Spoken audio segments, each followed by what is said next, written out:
Assalamualaikum warahmatullahi wabarakatuh. Kenalkan, nama saya Muhammad Al-Hamid dengan NIM 687022009 kelas 4A. Di sini saya akan mencoba menjelaskan tentang perbandingan politik pemerintahan di Amerika Serikat dan Jepang. Nah, yang pertama saya mencoba melakukan perbandingan di Amerika Serikat, di mana pada sistem pemerintahannya negara Amerika Serikat ini merupakan sebuah negara yang mengandung sistem federal yang terdiri dari 50 negara bagian, di mana masing-masing negara bagian ini memiliki kewenangan dan juga otoritas dalam mengatur wilayahnya sendiri. Nah, Amerika Serikat ini di bawah konstitusi merupakan negara federal yang menggunakan sistem demokrasi republik. Mengapa demikian? Karena masyarakatnya dapat memilih perwakilan untuk mewakili mereka di pemerintahan. Lalu bagaimana dengan sistem kepartaiannya? Amerika Serikat terbilang hanya ada dua partai yang mendominasi di sana. Kedua partai tersebut adalah Partai Demokrat dan Partai Republik. Meskipun terdapat partai lainnya ini dikategorikan sebagai partai terbatas atau limited political party, di mana partai tersebut tidak mengikuti pemilu, sehingga partai-partai itu tuh dikategorikan sebagai partai libertarian, partai hijau atau green party, serta partai konstitusi. Beralih ke aspek sistem pemilu di Amerika Serikat. Pemilihan umum di Amerika Serikat adalah salah satu acara politik terbesar dan paling kompleks di dunia. Dengan jadwal yang terstruktur, berbagai prosedur, dan pengaturan yang rumit, pemilu di Amerika Serikat ini mencerminkan kekayaan demokrasi dengan melibatkan politik yang tinggi dari warga negara Amerika. Nah, hal ini terlihat bagaimana dalam sistem pemilihan presiden. Sistem pemilihan presiden di Amerika Serikat dilakukan melalui sistem elektoral yang di mana setiap negara bagian ini memiliki jumlah suara elektoral berdasarkan jumlah anggota kongresnya. Angka ini ditambah dengan 3 suara elektoral dari distrik kongres Washington DC, sehingga total terdapat suaranya itu berjumlah 538 suara elektoral. Terus yang kedua, pada proses pencalonan presidennya di Amerika Serikat ini dimulai dari serangkaian pemilihan pendahuluan di setiap partai politik utama, yaitu Partai Demokrat dan Partai Republik. Nah, pada pemilihan ini pemilih delegasi partai yang kemudian akan dihadiri oleh konvensi nasional untuk menetapkan kandidat presiden dan wakil presiden dari masing-masing partai. Konvensi nasional ini merupakan ajang politik yang penting di mana partai menyusun platformnya sendiri dan merayakan pencalonan kandidat mereka. Nah, selanjutnya pada proses penetapan kandidat dan kampanye pemilihan umum. Nah, setelah terpilihnya sebagai kandidat partai, proses kampanye pemilihan umum pun dimulai, di mana kandidat presiden dan wakil presiden dari masing-masing partai melakukan kampanye untuk mendapatkan dukungan dari pemilih. Hal ini melibatkan serangkaian debat, pertemuan publik, iklan politik, dan kegiatan-kegiatan lainnya yang sengaja dirancang untuk mempengaruhi opini publik. Setelah dilakukannya kampanye pemilu, tiba di mana proses pemilu itu berlangsung. Pemilihan umum presiden di Amerika Serikat ini dilakukan pada hari Selasa pertama setelah hari Senin, yang kedua pada bulan November setiap 4 tahun sekali. Pemilihan umum presiden di Amerika Serikat ini dilakukan dengan cara pemilih datang ke tempat pemungutan suara atau TPS untuk memberikan suara mereka. Sistem suara terbagi di mana setiap negara bagian memiliki aturan sendiri dalam cara menghitung suara elektoralnya. Beberapa negara bagian menggunakan sistem pemenang hampir semua, sementara yang lain memiliki distribusi suara elektoral berdasarkan hasil suara yang lebih proporsional. Nah, pemilihan umum di Amerika Serikat ini merupakan salah satu faktor kunci dari sistem politiknya yang kompleks dan dinamis. Dengan kombinasi sistem elektoral, proses pencalonan partai, kampanye pemilihan umum, bahkan partisipasi pemilih yang beragam, menjadikan Amerika Serikat dipandang sebagai kekayaan demokrasi dan proses politik yang berkembang dalam negara-negara di dunia.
Beralih ke perbandingan politik pemerintahan di Jepang.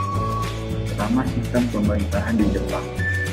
Jepang merupakan sebuah negara kesatuan dengan sistem parlementer yang berbentuk monarki konstitusional, yakni dengan menggabungkan unsur monarki dengan pemerintahan konstitusional. Nah, Perdana Menteri di Jepang berwenang untuk membentuk serta memimpin kabinet menteri negara yang bertanggung jawab atas pelaksanaan kekuasaan eksekutif dengan kewajiban pertanggungjawaban kepada dia. Di Jepang juga ada yang namanya Kaisar Jepang. Nah, peran Kaisar Jepang ini lebih difokuskan pada tugas-tugas seremonial yang meliputi memberikan pidato pada acara-acara penting serta menghadiri berbagai upacara kenegaraan yang dimana dia itu menjadi simbol dari kesatuan dan identitas bangsa Jepang. Nah, menurut Hayashi ini, konstitusi Jepang pada tahun 1947 juga menetapkan independensi 3 lembaga pemerintahan, yaitu Badan Legislatif atau disebut dengan Diet, yang berwenang sebagai Badan Peradilan Hukum, Badan Eksekutif atau Kabinet, yang kemudian Badan Yudikatif atau Pengadilan. Nah, Diet di sini itu terdiri dari 2 kamar atau kalau istilahnya itu bikameral, yakni terdiri dari majelis rendah dengan total kursinya itu 480 kursi, serta majelis tinggi dengan 242 kursi yang kemudian anggotanya dipilih secara langsung oleh warga negara Jepang. Nah, terus bagaimana sistem kepartaian dan pemilu di Jepang? Jepang memiliki 3 bentuk pemilihan, yaitu yang pertama itu pemilihan untuk Dewan Perwakilan Rakyat yang dilakukan tiap 4 tahun sekali. Terus yang keduanya itu adanya pemilihan Dewan Penasihat, di mana hal tersebut dilakukan setiap 3 tahun sekali. Terus yang ketiga adanya pemilihan lokal yang diadakan di prefektur atau provinsi dan munisipalitas atau desa dan kota, yang mana hal tersebut dilakukan setiap 4 tahun sekali juga. Nah, pemilihan yang diselenggarakan ini diawasi oleh Komisi Administrasi Pemilihan yang berada di bawah naungan Kementerian Perusahaan Dalam Negeri dan Komunikasi atau yang disingkat menjadi MIC.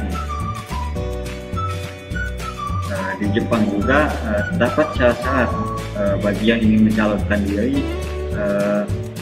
Yang pertama itu Jepang menerapkan syarat di mana calon tersebut harus berusia 25 tahun untuk yang mencalonkan sebagai Dewan Perwakilan Rakyat dan jabatan lokal, dan 30 tahun untuk jabatan Dewan Penasihat. Nah, setiap calonnya ini juga untuk pemilihan nasional diwajibkan membayar deposit sebesar 3 juta yen atau sekitar $27.000. Nah, yang kemudian uang tersebut itu digunakan untuk konstituensi 1 kursi dan 6 juta yen atau sekitar $54.000 ini untuk perwakilan proporsional. Nah, untuk usia minimum pemilih di Jepang itu yaitu 18 tahun. Nah, persyaratan pemilih ini melibatkan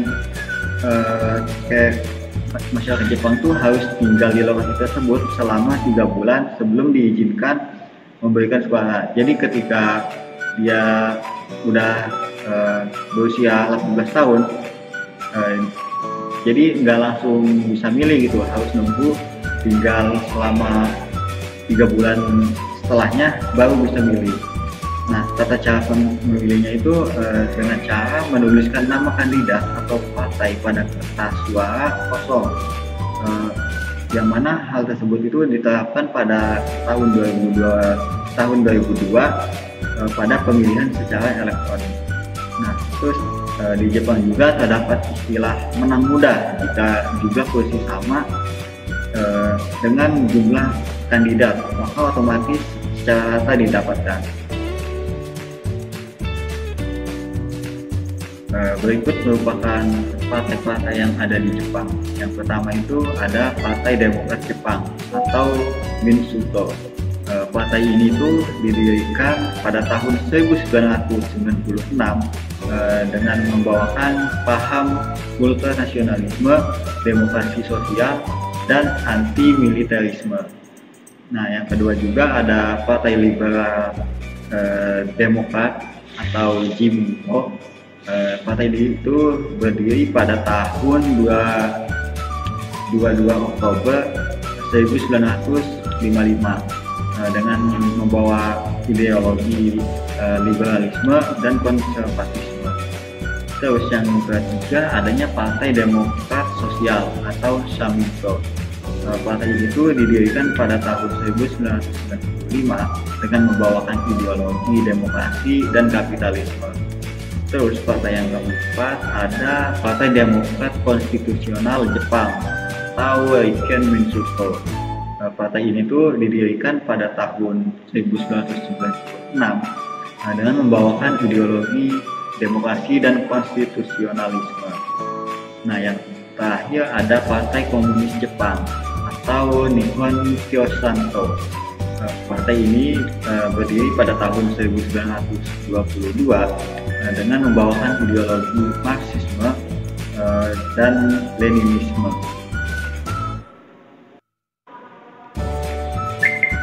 Selanjutnya beralih ke sosial budaya di Jepang. Bagaimana sih sosial budaya di Jepang ini? Nah, di Jepang adanya tradisi membungkuk yang dikenal dengan sebutan ojigi. Nah, ojigi ini merupakan kata krama atau manner yang digunakan untuk mengekspresikan salam atau rasa berterima kasih, permintaan maaf, rasa hormat, dan berbagai keadaan lainnya dalam budaya Jepang. Terus di Jepang juga adanya tradisi di mana dilakukan bertukar kartu nama atau yang disebut sebagai Meishikokan. yang merupakan tata krama atau formal yang berfungsi sebagai perkenalan yang membantu membangun hubungan dalam lingkungan bisnis. Nah, terus yang ketiga, ada tradisi memberikan hadiah yang dikenal sebagai omiyage, atau ini tuh bisa disebut sebagai pemberian hadiah atau cindera mata yang biasanya diberikan kepada teman, keluarga, kolega, atau tuan rumah ketika kembali dari perjalanan atau mengunjungi rumah seseorang. Lalu bagaimana agama dan kepercayaan di sana? Jepang merupakan salah satu bagian dari negara Asia Timur dengan jumlah penduduk sebesar 122 juta jiwa. Berdasarkan Kementerian Pendidikan Jepang, terdapat 107 juta orang yang menganut agama Shinto. Agama Shinto ini diambil dari perpaduan budaya di Jepang dan Cina. Sebelum berubah nama menjadi Shinto atau Jalan Langit, dahulu Shinto ini disebut sebagai Kami no Michi atau Jalan Para Dewa. Nah, berkembangnya Shintoisme di Jepang ini diawali dengan adanya mitos bahwa dewa menciptakan bumi Jepang dan Jimi Tenno ini merupakan keturunan langsung dari Dewi Matahari atau Amaterasu Omikami. Nah, agama Shinto ini mengajarkan pemujaan kepada dewa, animisme, dan berkembang menjadi penghormatan kepada leluhur, pahlawan, pemimpin, dan pemujaan kepada kaisar yang dinilai masih memiliki keturunan dengan dewa. Nah, agama Shinto ini kemudian ditetapkan pada tahun 1936.